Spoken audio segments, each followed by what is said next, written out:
شروع اللہ کا نام لے کر جو بڑا مہربان نہایت رحم والا ہے۔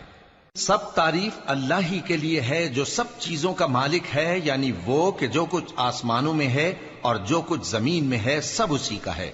اور آخرت میں بھی اسی کی تعریف ہے، اور وہ حکمت والا ہے، خبردار ہے۔ جو کچھ زمین میں داخل ہوتا ہے اور جو اس میں سے نکلتا ہے اور جو آسمان سے اترتا ہے اور جو اس پر چڑھتا ہے سب اس کو معلوم ہے، اور وہ مہربان ہے، بخشنے والا ہے۔ اور کافر کہتے ہیں کہ قیامت کی گھڑی ہم پر نہیں آئے گی۔ کہہ دو کیوں نہیں آئے گی؟ میرے پروردگار کی قسم وہ تم پر ضرور آ کر رہے گی۔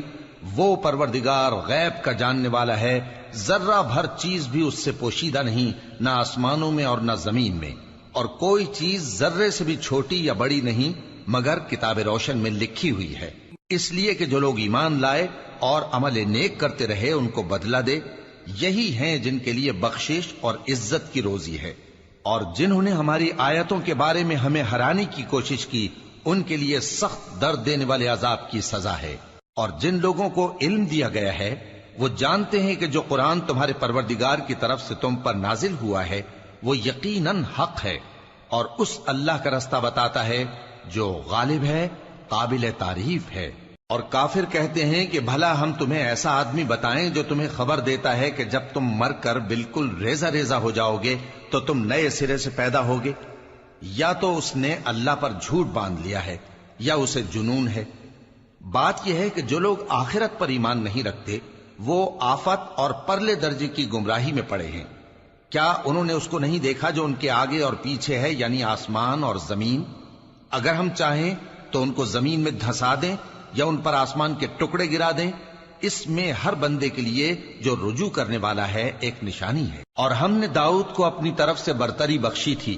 اور کہا تھا اے پہاڑوں ان کے ساتھ تسبیح کرو، اور پرندوں کو ان کا مسخر کر دیا، اور ان کے لیے ہم نے لوہے کو نرم کر دیا کہ کشادہ زرہیں بناؤ اور کڑیوں کو اندازے سے جوڑو، اور نیک عمل کرو، جو عمل تم کرتے ہو میں ان کو دیکھنے والا ہوں۔ اور ہوا کو ہم نے سلیمان کے تابع کر دیا تھا، اس کی صبح کی منزل 1 مہینے کی راہ ہوتی اور شام کی منزل بھی مہینے بھر کی ہوتی۔ اور ان کے لیے ہم نے تانبے کا چشمہ بہا دیا تھا، اور جنوں میں سے ایسے تھے جو ان کے پروردگار کے حکم سے ان کے آگے کام کرتے تھے، اور جو کوئی ان میں سے ہمارے حکم کے خلاف کرے گا اس کو ہم جہنم کی آگ کا مزہ چکھائیں گے۔ وہ جو چاہتے یہ ان کے لیے بناتے، یعنی قلعے اور تصویریں اور بڑے بڑے لگن جیسے تالاب اور دیگیں جو ایک ہی جگہ رکھی رہیں۔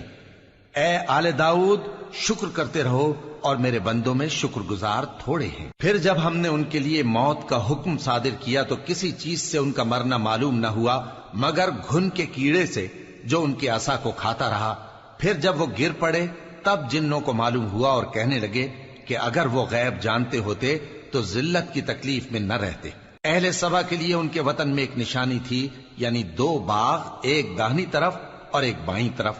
کہا گیا کہ اپنے پروردگار کا رزق کھاؤ اور اس کا شکر کرو، یہاں تمہارے رہنے کو یہ پاکیزہ علاقہ ہے اور وہاں بڑا بخشنے والا مالک۔ تو انہوں نے شکر گزاری سے منہ پھیر لیا، پس ہم نے ان پر بند توڑ سیلاب چھوڑ دیا، اور انہیں ان کے باغوں کے بدلے 2 ایسے باغ دیے جن کے میوے بدمزہ تھے اور جن میں کچھ تو جھاؤ کے پیڑ تھے اور تھوڑی سی بیریاں۔ یہ ہم نے ان کو ناشکری کی سزا دی، اور ہم سزا ناشکرے ہی کو دیا کرتے ہیں۔ اور ہم نے ان کے اور ملک شام کی ان بستیوں کے درمیان جن میں ہم نے برکت دی تھی ایک دوسرے کے متصل دیہات بنائے تھے جو سامنے نظر آتے تھے، اور ان میں آمد و رفت کا اندازہ مقرر کر دیا تھا کہ رات دن بے خوف و خطر چلتے رہو۔ تو انہوں نے دعا کی کہ اے پروردگار ہماری مسافتوں میں دوری پیدا کر دے، اور اس سے انہوں نے اپنے حق میں ظلم کیا، تو ہم نے انہیں نابود کر کے داستان بنا دیا اور انہیں بالکل منتشر کر دیا۔ اس میں ہر صابر و شاکر کے لیے نشانیاں ہیں۔ اور شیطان نے ان کے بارے میں اپنا خیال سچ کر دکھایا کہ مومنوں کی ایک جماعت کے سوا وہ اس کے پیچھے چل پڑے، اور اس کا ان پر کچھ زور نہ تھا، مگر ہمارا مقصود یہ تھا کہ جو لوگ آخرت میں شک رکھتے ہیں ان سے ان لوگوں کو جو اس پر ایمان رکھتے ہیں ممتاز کر دیں، اور تمہارا پروردگار ہر چیز پر نگہبان ہے۔ کہہ دو کہ جن کو تم اللہ کے سوا معبود خیال کرتے ہو ان کو بلاؤ، وہ آسمانوں اور زمین میں ذرہ بھر چیز کے بھی مالک نہیں ہیں اور نہ ان میں ان کی شرکت ہے، اور نہ ان میں سے کوئی اللہ کا مددگار ہے، اور اللہ کے ہاں کسی کے لیے سفارش فائدہ نہ دے گی مگر اس کے لیے جس کے بارے میں وہ اجازت بخشے، یہاں تک کہ جب ان کے دلوں سے اضطراب دور کر دیا جائے گا تو کہیں گے کہ تمہارے پروردگار نے کیا فرمایا ہے؟ فرشتے کہیں گے کہ حق فرمایا ہے، اور وہ عالی رتبہ ہے، گرامی قدر ہے۔ پوچھو کہ تم کو آسمانوں اور زمین سے کون رزق دیتا ہے؟ کہو کہ اللہ، اور ہم یا تم یا تو سیدھے رستے پر ہیں یا کھلم کھلا گمراہی میں۔ کہہ دو کہ نہ ہمارے گناہوں کی تم سے پرسش ہوگی اور نہ تمہارے اعمال کی ہم سے پرسش ہوگی۔ کہہ دو کہ ہمارا پروردگار ہم کو جمع کرے گا، پھر ہمارے درمیان انصاف کے ساتھ فیصلہ کر دے گا، اور وہ خوب فیصلہ کرنے والا ہے، صاحب علم ہے۔ کہو کہ مجھے وہ لوگ تو دکھاؤ جن کو تم نے اللہ کا شریک بنا کر اس کے ساتھ ملا رکھا ہے۔ کوئی نہیں، بلکہ وہی اللہ غالب ہے، حکمت والا ہے۔ اور اے محمد صلی اللہ علیہ وآلہ وسلم، ہم نے تم کو تمام لوگوں کے لیے خوشخبری سنانے والا اور ڈرانے والا بنا کر بھیجا ہے، لیکن اکثر لوگ نہیں جانتے اور کہتے ہیں اگر تم سچ کہتے ہو تو بتاؤ یہ قیامت کا وعدہ کب پورا ہوگا؟ کہہ دو کہ تم سے ایک ایسے دن کا وعدہ ہے جس سے نہ ایک گھڑی پیچھے رہو گے اور نہ آگے بڑھو گے۔ اور جو کافر ہیں وہ کہتے ہیں کہ ہم نہ تو اس قرآن کو مانیں گے اور نہ ان کتابوں کو جو اس سے پہلے کی ہیں، اور کاش ان ظالموں کو تم اس وقت دیکھو جب یہ اپنے پروردگار کے سامنے کھڑے ہوں گے اور ایک دوسرے پر الزام دھر رہے ہوں گے۔ جو لوگ کمزور سمجھے جاتے تھے وہ بڑے لوگوں سے کہیں گے کہ اگر تم نہ ہوتے تو ہم ضرور ایمان لے آتے۔ جو لوگ بڑے بن بیٹھے تھے وہ کمزوروں سے کہیں گے کہ بھلا ہم نے تم کو ہدایت سے جب وہ تمہارے پاس آ چکی تھی روکا تھا؟ نہیں، بلکہ تم ہی گناہگار تھے۔ اور کمزور لوگ ان بڑے لوگوں سے کہیں گے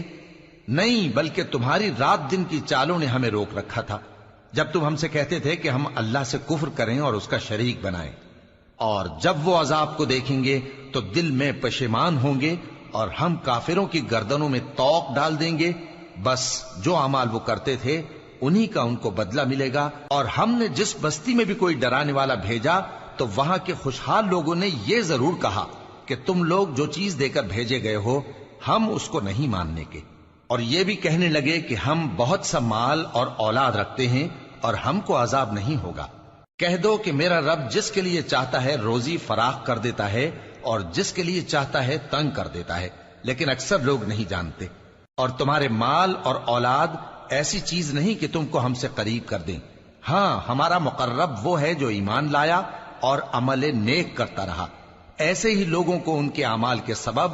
دگنا بدلہ ملے گا اور وہ امن و چین سے بلند و بالا عمارتوں میں رہیں گے۔ جو لوگ ہماری آیتوں کے سلسلے میں ہمیں ہرانے کی کوشش کرتے ہیں وہ گرفتار عذاب کیے جائیں گے۔ کہہ دو کہ میرا پروردگار اپنے بندوں میں سے جس کے لیے چاہتا ہے روزی فراخ کر دیتا ہے اور جس کے لیے چاہتا ہے تنگ کر دیتا ہے، اور تم جو چیز خرچ کرو گے وہ اس کا تمہیں عوض دے گا، وہ سب سے اچھا رزق دینے والا ہے۔ اور جس دن وہ ان سب کو جمع کرے گا پھر فرشتوں سے فرمائے گا کیا یہ لوگ تم کو پوجا کرتے تھے؟ وہ کہیں گے تو پاک ہے، تو ہی ہمارا دوست ہے، نہ کہ یہ، بلکہ یہ جنات کو پوجا کرتے تھے اور اکثر انہی کو مانتے تھے۔ تو آج تم میں سے کوئی کسی کو نفع اور نقصان پہنچانے کا اختیار نہیں رکھتا، اور ہم ظالموں سے کہیں گے کہ اب دوزخ کے عذاب کا جس کو تم جھوٹ سمجھتے تھے مزہ چکھو۔ اور جب ان کو ہماری روشن آیتیں پڑھ کر سنائی جاتی ہیں تو کہتے ہیں یہ ایک ایسا شخص ہے جو چاہتا ہے کہ جن چیزوں کی تمہارے باپ دادا پرستش کیا کرتے تھے ان سے تم کو روک دے، اور یہ بھی کہتے ہیں کہ یہ قرآن محض جھوٹ ہے جو اپنی طرف سے بنا لیا گیا ہے، اور کافروں کے پاس جب حق آیا تو اس کے بارے میں کہنے لگے کہ یہ تو کھلا جادو ہے۔ اور ہم نے نہ تو ان مشرکوں کو کتابیں دیں جن کو یہ پڑھتے ہوں، اور اے نبی صلی اللہ علیہ وآلہ وسلم نہ تم سے پہلے ان کی طرف کوئی ڈرانے والا بھیجا، اور جو لوگ ان سے پہلے تھے انہوں نے تکذیب کی تھی، اور جو کچھ ہم نے ان کو دیا تھا یہ اس کے 10ویں حصے کو بھی نہیں پہنچے۔ پھر انہوں نے میرے پیغمبروں کو جھٹلایا، سو میرا عذاب کیسا ہوا۔ کہہ دو کہ میں تمہیں صرف ایک بات کی نصیحت کرتا ہوں کہ تم اللہ کے لیے دو دو اور اکیلے اکیلے کھڑے ہو جاؤ، پھر غور کرو تمہارے رفیق یعنی اس نبی صلی اللہ علیہ وآلہ وسلم کو کسی طرح کا جنون نہیں، یہ تو تم کو سخت عذاب کے آنے سے پہلے ڈرانے والے ہیں۔ کہہ دو کہ میں نے تم سے کچھ صلہ مانگا ہو تو وہ تمہارا، میرا صلہ اللہ ہی کے ذمے ہے اور وہ ہر چیز سے خبردار ہے۔ کہہ دو کہ میرا پروردگار اوپر سے حق ہی نازل کرتا ہے اور وہ غیب کی باتوں کا جاننے والا ہے۔ کہہ دو کہ حق آ چکا اور باطل نہ تو پہلے کچھ کر سکتا ہے اور نہ دوبارہ کچھ کرے گا۔ کہہ دو کہ اگر میں گمراہ ہوں تو میری گمراہی کا ضرر مجھی کو ہے، اور اگر ہدایت پر ہوں تو یہ اس وحی کے طفیل ہے جو میرا پروردگار میری طرف بھیجتا ہے،